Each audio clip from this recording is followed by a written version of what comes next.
So are you like me? When your husband offends you and you are not able to pour out your mind to him, you take your phone and then you write and write and write, you express yourself in every way that you know how. You write a long list explaining your emotions and all that. Do you know that that is emotional immaturity? Yes, well, I just learned, so we are learning together.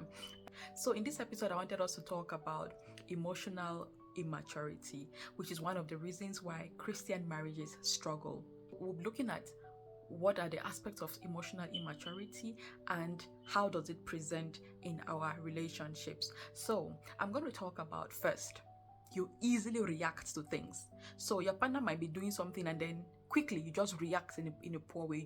You just feel offended. It just gets to you in a kind of emotional way and then you are reacting. Or it could be that you take defense, you defend yourself immediately when you are having a conversation, right? These are signs of emotional immaturity. Another one is escalating or getting offended over small issues, something that is minor but you take it to heart in a very personal way. You are quite offended by it.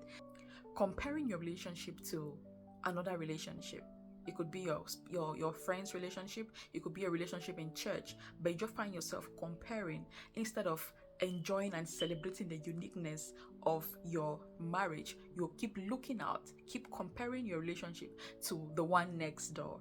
That means that you are not confident. There is a sense of insecurity, right? Now, if there is something that you think that you want your marriage to you want you and your spouse to adopt to make your marriage better, then it's very important that you explain to him in a very calm and understanding way that he would understand. Another way is communicating. A lot of us don't know how to communicate.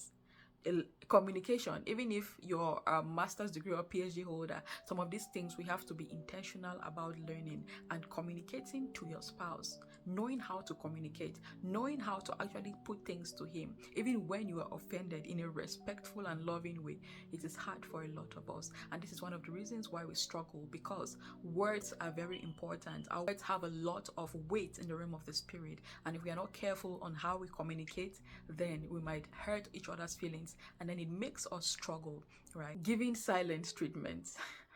Another one is giving silent treatment. I used to be the boss of this thing, like truthfully.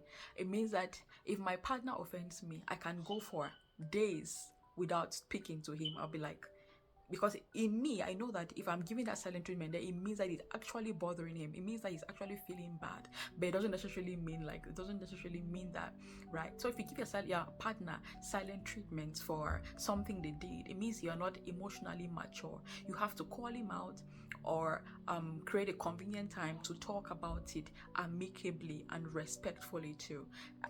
And the last one we're going to look at is avoiding hard conversations. So there might be a conversation, there might be a pending issue, but you keep rubbing it off. You keep saying it's not important. You keep postponing it. Avoiding hard conversations because you are afraid of being confronted, kind of, right? That is emotionally immaturity. Now, if there is an issue, I think that for you to move past it, I think for peace to reign, for love and understanding to come back to the relationship, both partners have to be willing to express themselves. They have to be willing to come to a place of saying, let's talk about this in an amicable and respectful and loving way. Right. I hope this video was able to bless you. I know that there are other points, but let me know in the comment section what other aspects of spiritual or emotional immaturity I'm leaving behind. And before I go, I want to encourage you that if you're a single lady who desires to marry, right, or you are married but you know that you are not really reaping the benefits of what God has said concerning a kingdom marriage, then I encourage you to prayerfully consider joining our WhatsApp group where we teach ladies, single and married, on how to become the best version of themselves, how to prepare for marriage, and how to make sure that as a married woman, you help your married get to that place of purpose that God had created it to be, and also you enjoy your marriage God's way. So if that is something that you are interested in, then please consider joining. The link is going to be in the description box, and I'll see you on our next episode. Bye.